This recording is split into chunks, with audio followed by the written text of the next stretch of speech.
I have another guest here for you. Aren't you all spoilt? Eh? Again, thank you for coming along today. It has been a long day for some of you. Some of you have been here from the start, from morning, and look at here, you made it, yeah? But we just need a few more moments of your time. We need a bit more of your energy. We just need you a bit more, okay? Yeah? Is that okay? Thank you. So we are proud again to uplift and showcase the incredible talent within our community. Yeah. And we invite you to join us again in championing Black voices. Stay connected with us again on social media. So Black British Book Festival on all your socials. Yeah. And just to let you know again that we are at the Barbican in London on the 19th of October, which is a Sunday, yeah? So the 19th of October, Sunday, mark your calendars. And look out, keep going on the website so you can get your free tickets, okay? So again, invite your family to come over. So what we have for you now on this beautiful panel, beautiful ladies here, we have DJ Paulette. And in the chair, Karen Gabay. Again, thank you. Afternoon, everyone. Can you hear me? Yeah. Good. Welcome to this session with DJ Paulette. And the session is Behind the Decks, DJ Paulette Beats, Battles and Triumphs, which I'm sure she agrees with the title. Yes. Yeah. Now, Paulette was born and raised in Manchester through and through. She's experienced the music industry in so many ways, as a DJ, as a writer, as a TV host, working here in Manchester. She's worked right across the world. But the important thing about Paulette was that she was a DJ, a woman DJing when not many women were doing it, and particularly not many Black women were doing it. Now it's the career path for young women, but it wasn't when Paulette started out. And so her book is unique in the fact that she's a DJ telling the story of what it's like to be a woman and a Black woman in the North DJing and what that entails. And I call her the Queen of Resets because... Evolution. She really is. Whether she moves to another city, takes on another job, she always has a total rethink and comes back with something fresh. You may hear her on the airwaves of Six Music now, but she's also a stalwart of the Hacienda. So there were women DJing at the Hacienda, and we'll be talking about that as well. So welcome to Paulette. Thank you. Thank you. Yeah, you can clap. Thank you. I appreciate that. So, Paulette, I want to ask you about when you actually first decided to, before you started DJing, what was the music that clicked with you that made you think, like, maybe this could be my path in life? I didn't actually think of DJing being my path in life. I just loved music. And I've been buying music since I was very small, and I've been buying all sorts of music. I've been buying everything from indie, new romantic, Depeche Mode, Human League, Deutsche Amerikanische Freundschaft, Kraftwerk, to Grace Jones, to Michael Jackson, to Aretha Franklin, to Marvin Gaye. I just have a record collection of somebody who really loves music. So it was my love of music, first of all, that made me think I can do this thing, because I also love sharing music. I love playing music for people, and I really like making people dance. But I didn't have any equipment at home, so it wasn't a natural progression for me. I didn't think DJing is going to be a career. I fell into it. But I fell into it because the person who was putting on a party knew that I had lots of records, so she asked me if I would play her party because she'd run out of money for a DJ. And she offered me 30 quid to play from 9 till 2, which in 1991 was a lot of money, kind of. But I did spend my entire grant, which was 150 quid for the term, on vinyl, because I thought it made sense to do that. And it did make sense to do that, because here we are 30 years later. You know, the investment was right. You know, I have kind of followed it through to the end. But I never had any equipment at home, and I went from not having any equipment to DJing at the #1 club in Manchester, which was just on Central Street, near here, actually. If I orientate myself properly, I think it's over there. Just round the corner from Bootle Street Police Station, and I was playing in a nightclub. I'd never touched equipment before, I'd never touched decks before, but I'd been a clubber from being 14, 15 years old. So in my head, I knew what it took to soundtrack a night. I knew what I expected when I walked into a club. You know, you've got that really gentle build of, oh, I'm putting my coat in, I'm getting a drink, I'm getting serious on the dance floor here, I don't want to leave, it's the end of the night, one more tune. And there is that progression. So I knew how to kind of soundtrack that with the music that I had. And whilst I don't remember any of the records that I played in that first set, I do remember not going to the toilet, playing the whole thing all the way through, not moving from the decks, asking the guy that was doing the sound and the lights, Ian, what do I do? And he'd go, push that button, slide that fader. And I just learned in real time, in front of lots of people just like this, how to DJ. And that was kind of the standard that I set myself for the first year and a half, nearly 2 years of DJing. And I went from the #1 club, where I played for 4 or 5 hours and nobody left, straight to the Hacienda, where I hosted the second room, and again it was a long set, playing all that music, and nobody left. And I didn't have any equipment, so I just learned in real time. I was that brave, and I didn't care. And you know, when you were at the Hacienda, was there any misogyny going on at that time? And did you notice it and would you have noticed it anyway? Yeah, no, not for me, because I didn't really experience misogyny as such as a DJ at the beginning, because I was DJing on the gay scene.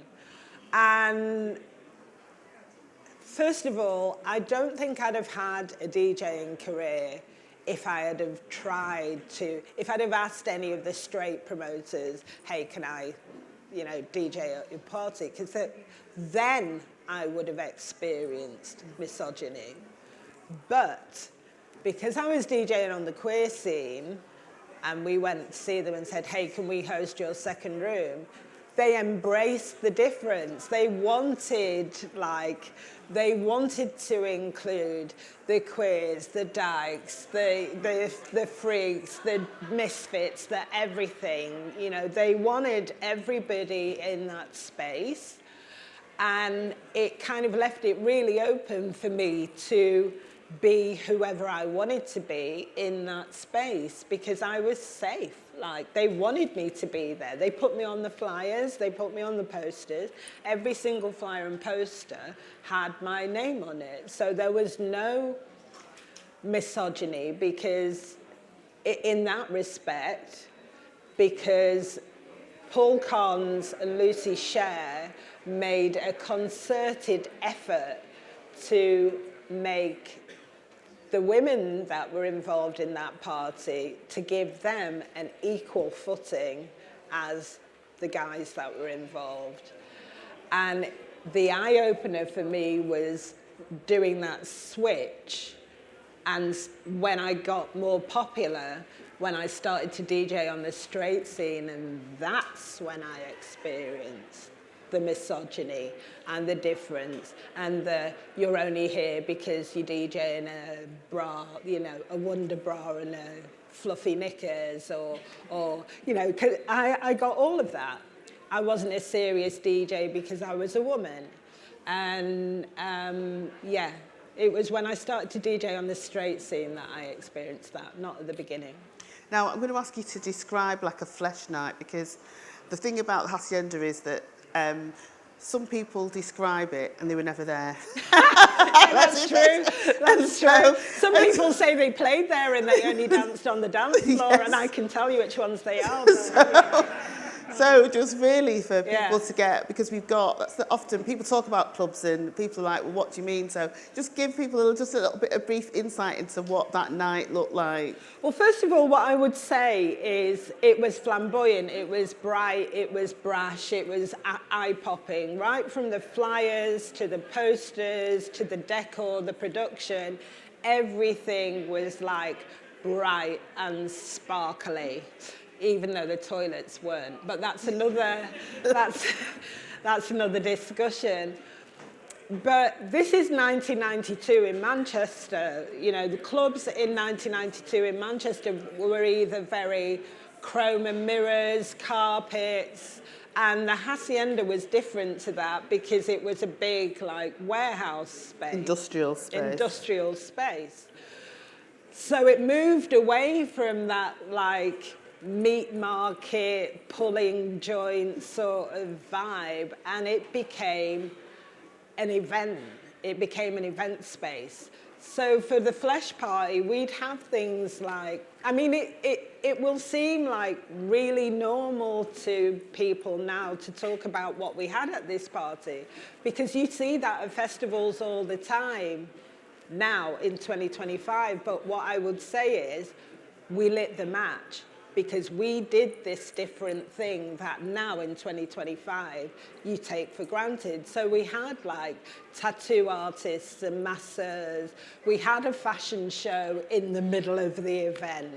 We had PAs from everybody, from D-Ream to M People to Juliet Roberts to Adiva. We had like, it was a production, it was an event, it was like a mini festival on the last Wednesday of every month.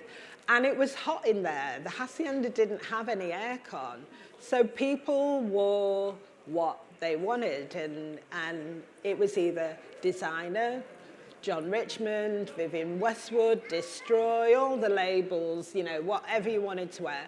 Or it was homemade, like me. I was the queen of dye-on. I could dye a string vest and put sequins on it like that, because we didn't have Primark. We didn't have, we didn't have Zara or Primark. We didn't have the sort of shops that were selling sparkly, glittery, And it's very much was, there was a local designer culture there as well, wasn't there? Yeah, so that really set the bar.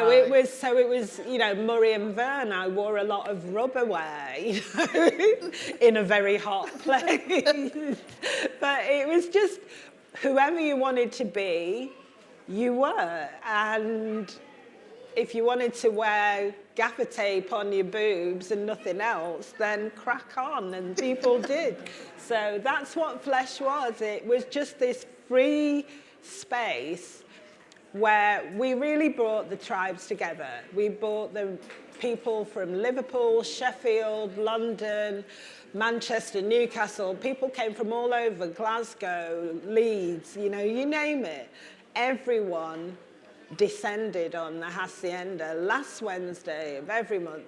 Every queer tribe and their friends came together to party at the Hacienda. It was the first queer party that the Hacienda had had as well. They'd never, in the first 9 years of operation, they'd never had a queer party. But what the queer party gave them, when it opened after that year of being closed, it gave them a completely new crowd, it gave them a completely new cachet, it gave them a completely new edge, and the papers started to write about the club in a really positive way. So that's what Flesh did. So then you've got that great foundation, and then you start DJing elsewhere. Yeah. How did you find that? How did you find that, navigating that as a woman, and also being someone from Manchester? Right, what I would say, first of all, when I started DJing, I was clueless, absolutely clueless. And I remember turning up to, I think it might have been the Music Box in Leeds, and I just turned up to this set, just dressed like I would for Flesh. So I had like a fluffy bra and fluffy knickers and nothing else. And everyone else was there really straight with clothes on. And I was like, oh, shit, they don't do that here. And I had to completely rethink how I presented myself in terms of going out and DJing on the straight scene, because it was totally different. And there wasn't the production edge, and there wasn't that kind of fizzy, vibey buzziness that I knew from the Flesh party. So I had to really rethink how I presented myself, and also the music that I played, because it wasn't like happy jolly sing-alongy in every straight club. The music was slightly different. So it was there that I started to learn a lot more about the DJ craft. I couldn't just go into every club and play a Flesh set, because it didn't work everywhere. And that's really when I did start to DJ. Now, you've had lots of defining moments in your career, haven't Yeah. you? But, like, you know, if you say in the first half of your career, what would you pick out as being something that really was a defining period for you as a DJ?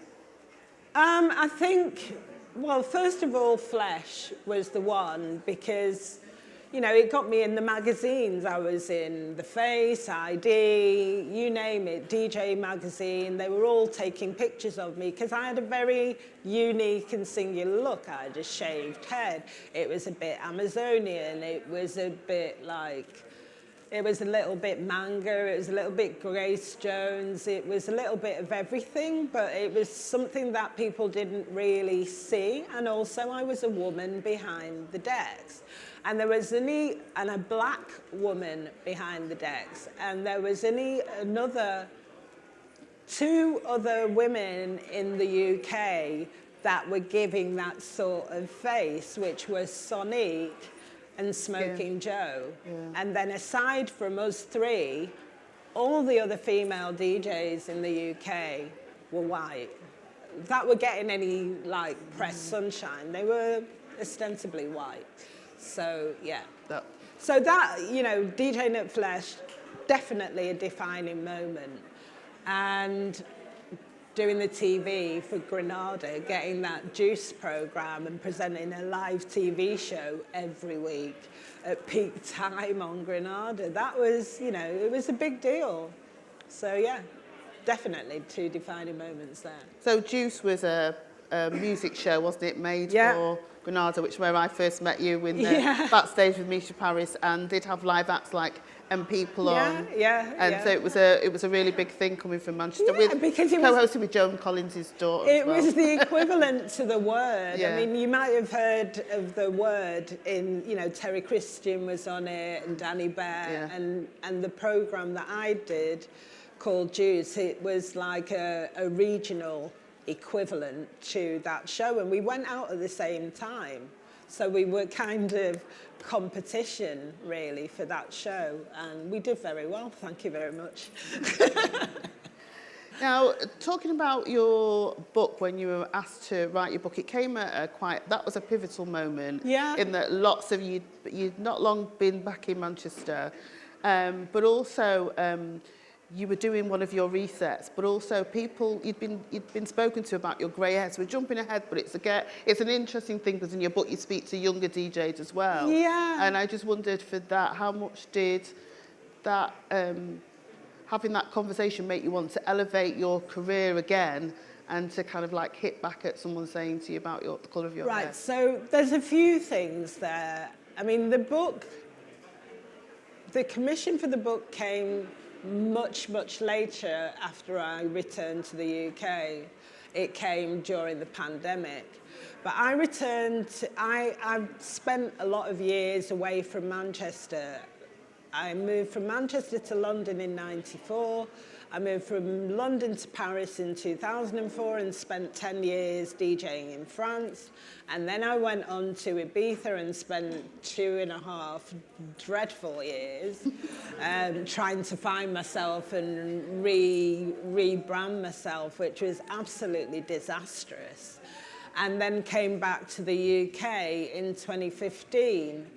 And before I went out to Ibiza, I had a meeting, and I tell this story all the time because, as you said, Karen, it was very much a pivotal moment for me.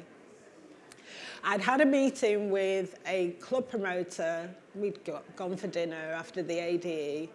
A club promoter, a booking agent, and a really big events manager in Ibiza. And I just literally signed off on moving everything to Ibiza. I'd cancelled my job, I'd cancelled my radio show, everything. It was like, this is it. I'm going to be famous, I'm going to be in Ibiza, and everybody's going to love me. And I had this dinner with these 3 really important people who, one of them said to me, you know, Paulette, there is no booking agent or organisation who is ever going to book a black female DJ with grey hair. And I was like, I'd just turned 40. I started to go grey when I was 24 and I got divorced from my husband, so I've been colouring my hair for years. So I was just like, what? And it was like they'd said the holy trinity of things not to say to a woman in a meeting. Black female DJ with grey hair. It was sexist, racist, misogynistic. It was just like ageist. It was everything all in one sentence. But it was everything all in one sentence at a time when I had already made that decision that I was going to move. So I couldn't change anything. And what normally happens when men say those kind of things to women, and it's not a colour thing, it's just a gender thing. When men say those kind of things to women, you're too old, your look, your shape, your size, you're too fat, too whatever. That's normally the tipping point for women where they decide that this job's not for me, that this ascension through the ranks, you know, this is where it stops. This is where women will say to themselves, I've hit the glass ceiling, this is where it stops for me. And I did think that, I believed them for a couple of years. And then I had an awakening thinking, but I love music and I am never going to stop playing music. I am never going to stop being involved and engaged in the music industry in some way, shape or form. And I want to grow into my job in exactly the same way that Pete Tong, Giles Peterson, Carl Cox, you can name them, any man in the music industry does not have that question, does not have that feeling that they will be too old, or that they will look different, or that they have to change their shape, or that they have to lose weight, put on weight, change the clothes, change the styling. Men don't have to do that. And when I kind of had that realization, I just thought, and excuse the French, but it was fuck you, and fuck you too. Because I was like, we're going to see about that. We are really going to see about that. And it was a real turning point for me, because that's the point when I started to talk. And that is the point. I remember putting it as a status on my Facebook page that somebody had said that to me. Because up until that point, whenever anything had been said like that, I sucked it up. I didn't say anything. I just sucked it up, moved on, changed my job, changed my country, changed everything. And this was the point when I was like, no, this is where it stops. I'm going to grass you. I never did. I never gave any names on it. But I started to talk, and I started to encourage other people to talk about it, because if we don't talk about it, it will never change. And it changed a lot of things for me, because people kind of started listening. So they started listening, and they also started to employ me. So here I am in 2025, just back off an Australian tour, looking at dates all over, including Glastonbury. So are people going to employ a female DJ with grey hair? Yes, they probably are.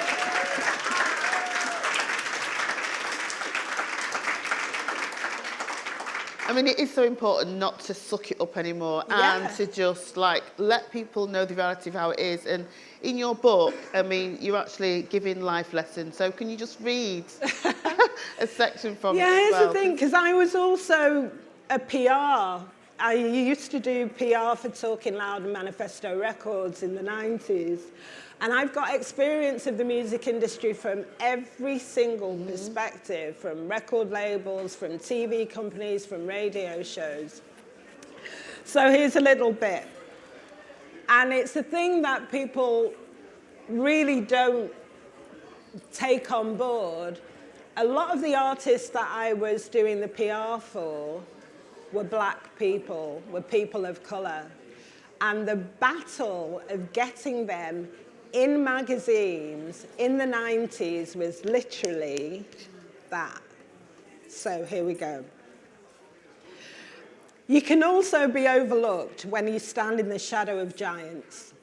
Carl Loban sets the record straight, saying, Lisa Loud, Nancy Noyes and Trevor Funk are arguably as important to the fabled tale of four young guys going to Ibiza and bringing acid house back to the UK. It is also wide of the mark, ignoring the Hacienda in Manchester and what happened in Blackburn. Fortunately for them, Oakenfold, Rampling et al., they had a lot of music writers and photographers documenting what they did. So more than anything else, they had the media on their side. Media relations are not always a fine bromance either. Carl remembers an ugly situation at Melody Maker.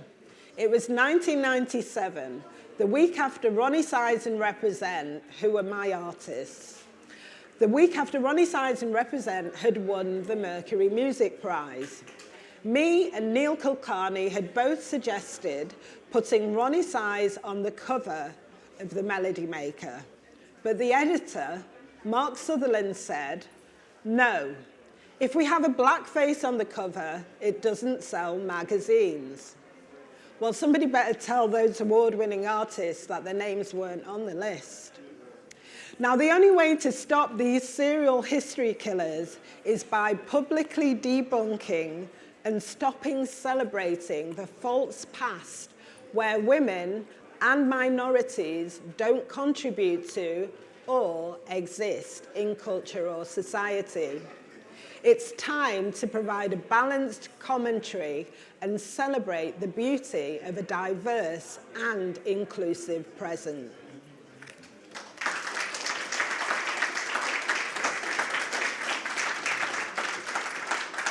Now, as someone as well, you know, I work in music. Did you not find it exhausting? Because that's like a constant debate, isn't it? About, you know, you don't sell if you're on the cover. Who's interested, or no matter how famous that person is, you know, when it's a black person, like, who are they? Yeah, I mean, it was one of my massive frustrations that every single Monday morning meeting we'd have at Mercury Records, no matter how much press I'd got for my artists, and I was working for Hero, Ronnie Sides Represent, Talking Loud, Terry Callier, I had David Morales, Frankie Knuckles, Todd Terry. I had all the heavy hitters in terms of black electronic music on my roster. But if Metallica put a single out, They didn't want to talk about anything else in the meeting. And if I had a cover in The Voice, it got rolled eyes. But if Metallica got a tiny record review in Mojo or The Guardian, everyone was like that. You know, there was a definite, first of all, there was a snobbery about the press.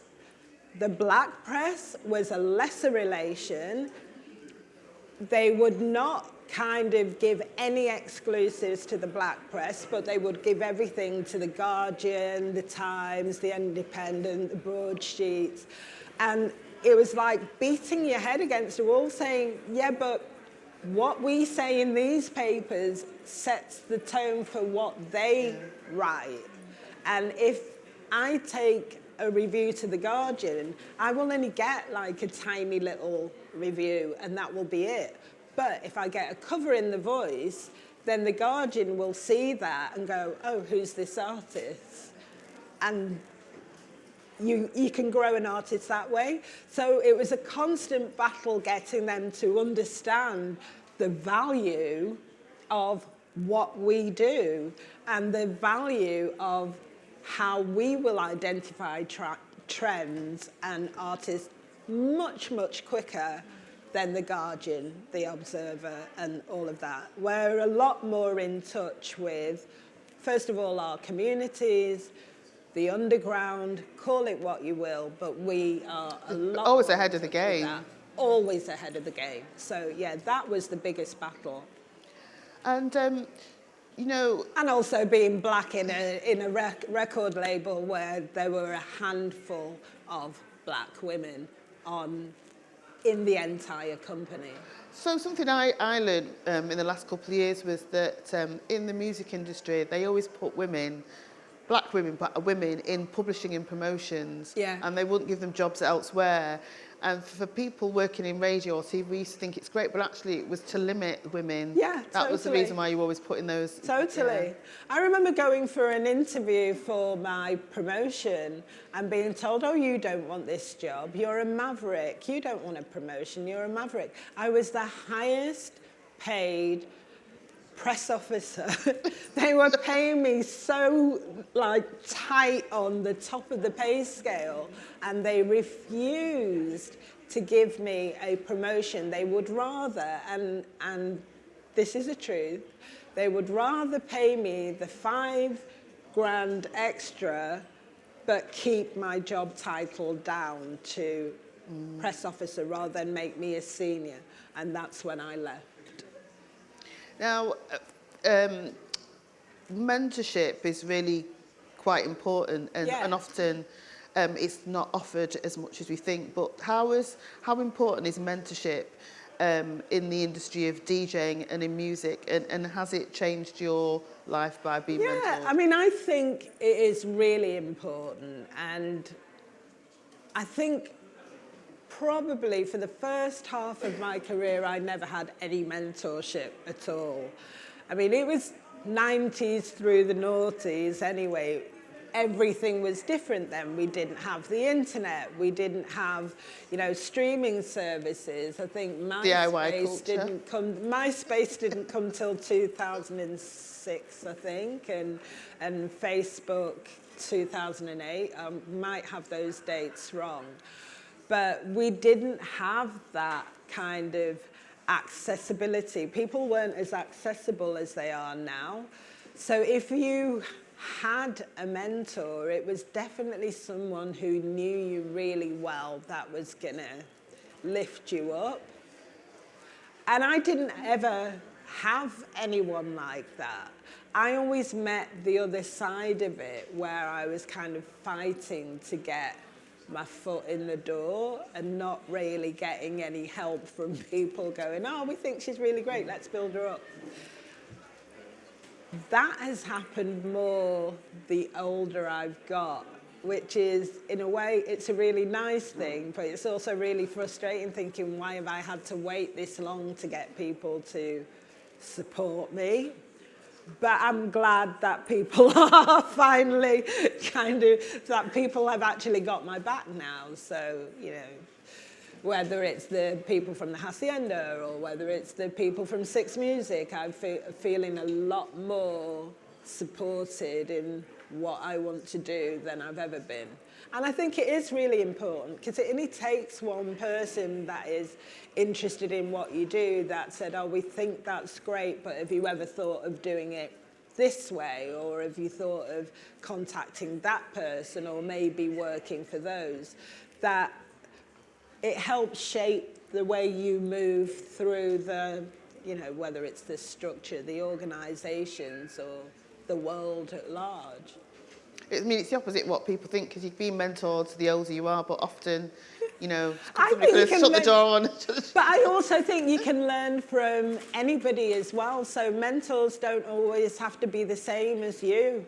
I've been held up by people that are younger than me. You know, I am very much supported by people like Jaguar and Jam Supernova and very much the new guard of black females and females of colour that are coming through the industry, not the people the same age as me.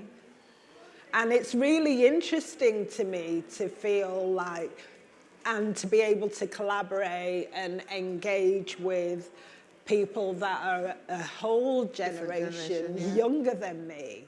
And I think that is the way forward, really, is that we really have to work together and understand each other and feel that we can learn something from each other. Now, your book is part memoir and part also speaking to the other generation of female DJs. Yeah. As a result of doing all that research for your book and doing those interviews, what key elements, if you had to say 3 key elements of advice to aspiring DJs, what would you say to people? Because obviously people can start DJing at any age as well, can't they? So I think one of the most important things for me is to be yourself. And I say that because I've experienced the benefits of being really strong in who you are, and I've also experienced the disasters of being told to do things a certain way that don't really gel with who you are. Like, I've been made to be like that fashion-y. There's a song in France by France Gall called Poupée de cire, Poupée de sang, and it's just like you're a doll for everybody to put clothes on and say, play music this way and play music that way. And that's kind of how it ended in Paris, that I was playing what people were telling me to play, and I was looking the way people were telling me to look, and I just knew it wasn't me. So the first rule for me is authenticity. Be yourself, know who you are. Second rule is do it. I hear every single time I DJ, every single time I'm on the radio, I have people contacting me and saying, oh, I really want to do that, but I could never do it. I didn't know. I didn't know how to DJ. I didn't know how to present. I never went to school to do it. I didn't know any of that. I didn't know how to do PR. I guess I taught myself. I learned. I figured it out. Nobody, and guys don't really do that either. I don't know, yeah. They just do it. So, yeah, just do it. Like, you really, if you want to play music, play music. If you want to sing, sing. If you want to be in a band, find other people that you can be in a band with, that you click with, that you can vibe with, that you can make music with. You've got to do that thing. You've got to put one foot in front of another. The thinking about don't have the fear. Don't have the fear, the thinking about it, overthinking it. The procrastination is a killer. It will stop you doing everything. So you just kind of have to do it. And the third thing is don't be afraid to ask for help. Never, ever be afraid to ask for help. And that has been very much the undoing of me for the beginning of my career, because I was just too, like, you know, I was just too closed up. And people, you know, will always surprise you with the help that they will give. And, you know, if you say to somebody, oh, you know, I'm struggling with this thing, you will be surprised how people will help. So, yeah, don't be afraid to ask for help. There's the 3. Now, one thing, I mean, you've DJ'd at so many events, including, like, recently you did the MTV Europe after party. Yeah. But how do you create the perfect set list, and how much do you agonise over it if you've got... I don't agonise over it. Don't you? Because I think it's fatal, because you can get into a room where you've agonised over this and you've created the perfect set, and particularly when you're playing semi-corporate events, none of the music works. All that music that you've spent all that time agonising over is not landing. Then what are you going to do? So what I tend to do, I don't agonise. I do plan, you know, don't think that I kind of go into a room completely blind. I never ever do that. But I kind of get a selection of music thinking, if that, then that. It's like quadratic equations. It's like, if it's that, then it's that, and that will make that happen, and then it's this. So I have a selection of music that will work if it's commercial. I have a selection of music that will work if it's underground. I have a selection of music that will bridge the gap between the two. So if it kind of starts commercial and then gets underground, I can deal with it. And the saving grace, and I just recently played a party in Australia, in Sydney, and it was a really hot day. And everyone was kind of moving in and out of the room, and I couldn't kind of control the foot flow because it was so hot. It was like 34 degrees. I was like, oh my God, you know, what am I doing wrong? What am I doing wrong? And then I just thought, you know what, I'm just going to have to play like half an hour of bangers. Like I knew I was going to have to play half an hour of bangers just to get people like concentrated back on the dance floor. And I played records that I would never have played, but it was a corporate event. And it was all sorts of everyone in the room. So it was Tina Turner, it was Sophie Ellis-Bextor, it was just like, oh my God. But I had that file. I had that file that completely flipped the party, that brought everybody back on the dance floor, that then meant that I could play whatever I liked, and people are still talking about that party 4 weeks later. So you've just got to be prepared to be flexible, and I don't think planning and agonizing over a set is productive, because it can go really wrong, and then if it's not working, then you can't really fix it.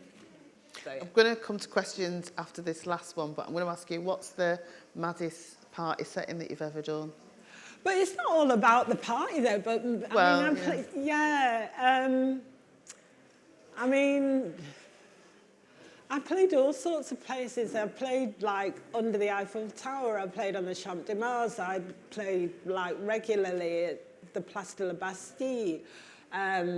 Like when I played in Sydney, like I played with a 360 view of the Opera House and the Harbour Bridge. It was just like mad. I've had some really great experiences of playing places, and then I've played in the toilets of a club. I've played everywhere from the toilets to the most glamorous, but actually the toilet gig was great. It was great. That's Rosie. Yeah. Has anybody got any questions? Paulette? I've got Mike. Hold on. Just me. Just me. She's just a 100-metre sprint across. Who was it? All right. Thank you. Hiya, hi Paulette. Questions about money. So Yes. I've worked in the industry as a session singer for 10 years in London. I did so much unpaid work. Yeah. Some sessions I never got paid for. Yeah. Got left off PRS. Yeah. Then I know a lot of very, very successful female singers owed loads of money, Yeah. duped out the royalties. So I guess my question for you, how have you advocated for yourself when getting booked? You know, anyone that's freelance, when someone wants your services, you're like, oh, how much shall I ask for? I don't want to ask for too much, or, you know, money is an issue for women, black big. women, getting paid the right money. And yeah, when people want your services, how have you advocated to say, look, I want this much money? Yeah, first of all, and this is a really good question because it happens to me even now where, you know, it's Black History Month and people will ask you to do all sorts of things and not want to talk about what, Money, yeah. you know, they'll want me to DJ and they'll want me to DJ for free. It's like, well, first of all, like, I have to put a line underneath it. I don't DJ for free anymore. I absolutely won't do it. But it's just, women do not talk about money, first of all. And when they do, and this is a statistical fact, when women do pull a number out of the air and ask for it, it's half what a guy would ask for. Yeah, we always undervalue ourselves, like you said, we're always And scared. one of the things, I just recently did a management,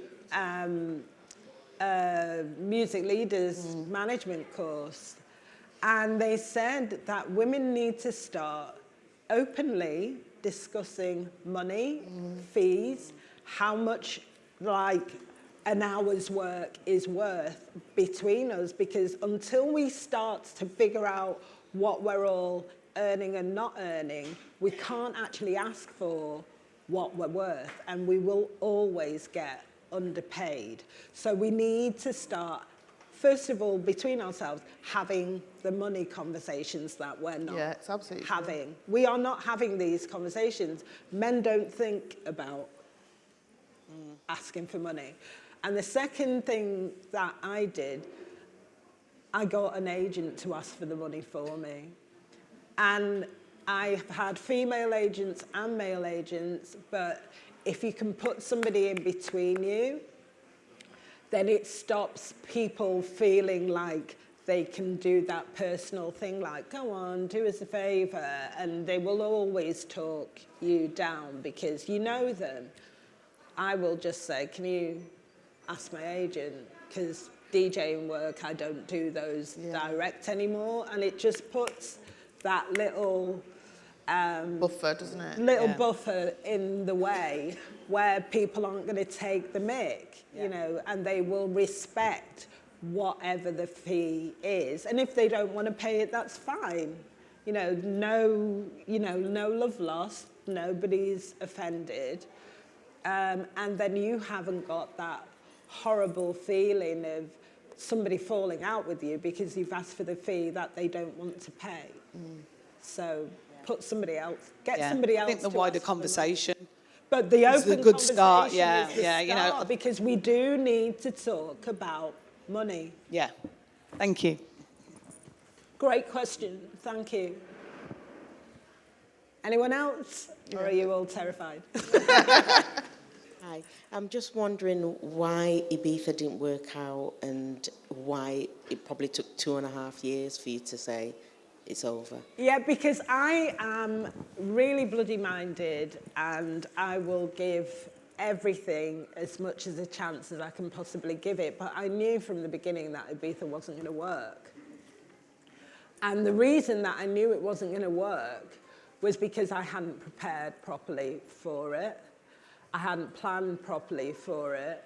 I hadn't made enough contacts. The contacts I thought I had and the contracts that I thought I'd got were, they weren't signed. I had nothing signed, I had nothing on paper, it was all on a handshake. And when I got out there and said, oh, right, so can I DJ at your club? And they were like, I don't know what you're talking about. and everything suddenly fell apart because I hadn't done the work, I hadn't got it signed and sealed, I didn't have an agent, I didn't have anybody backing me up. And what I found when I got out to Ibiza was I didn't really fit in with any of the cliques that controlled the clubs, the bars, the events, the parties.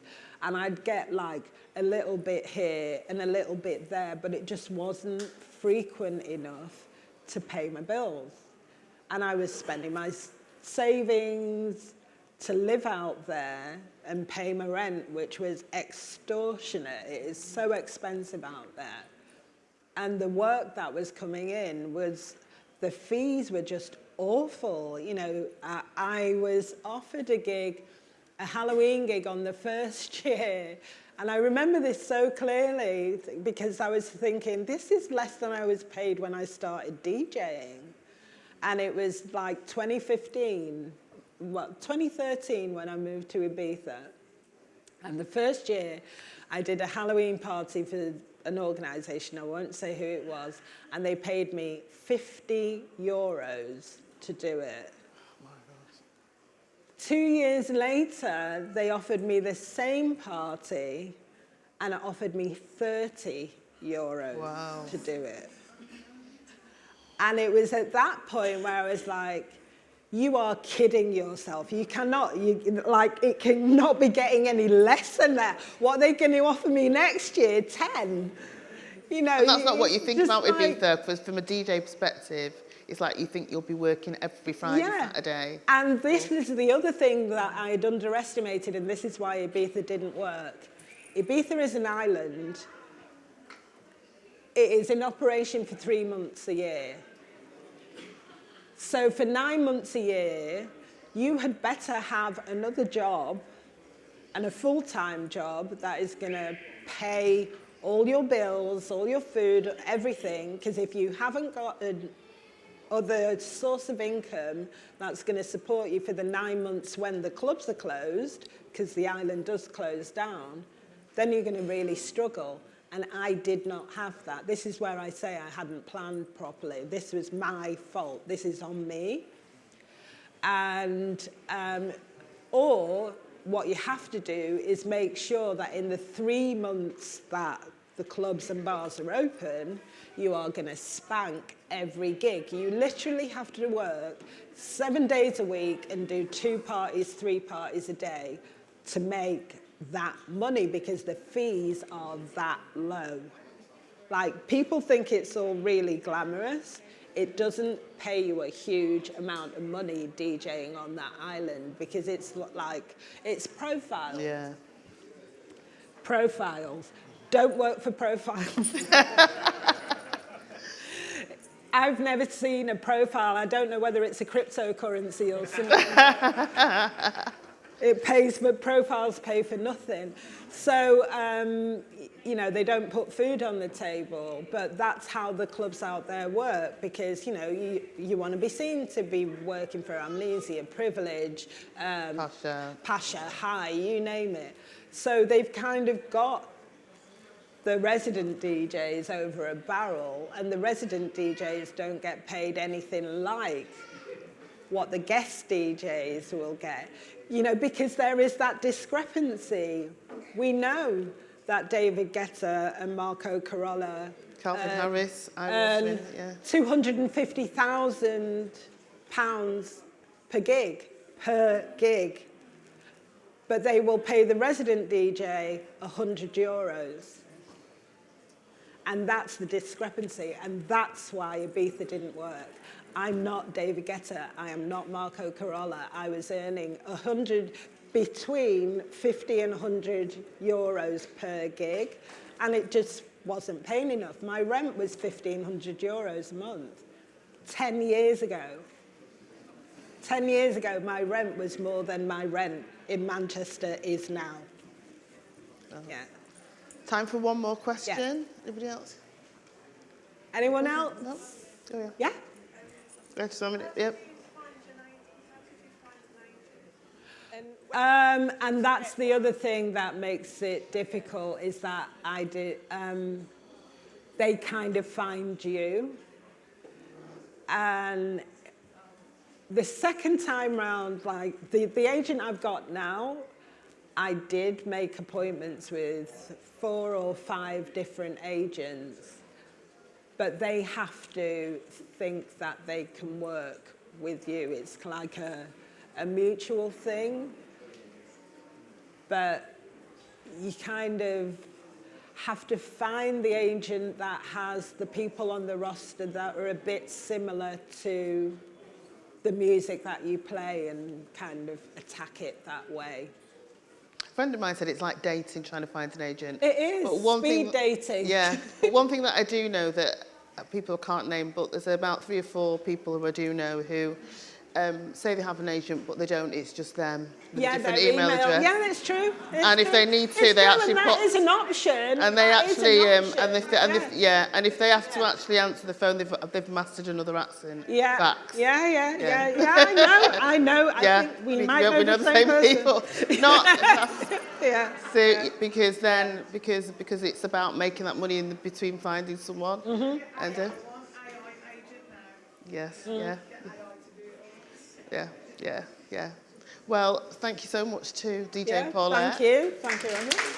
And I'll say the book's available. There is one more thing I'd say is that the book isn't just about DJing. It also tackles, because the book was commissioned through the lockdown, there's a chapter on mental health, there's a chapter on the pandemic, there's a chapter on how events organisers dealt with that, and how we as a people and we as a culture need to think a lot more about community, the community of it, and the inclusion, and how we include each other in the discussions, and how we have to continue having these like uncomfortable and difficult discussions, and we can't do.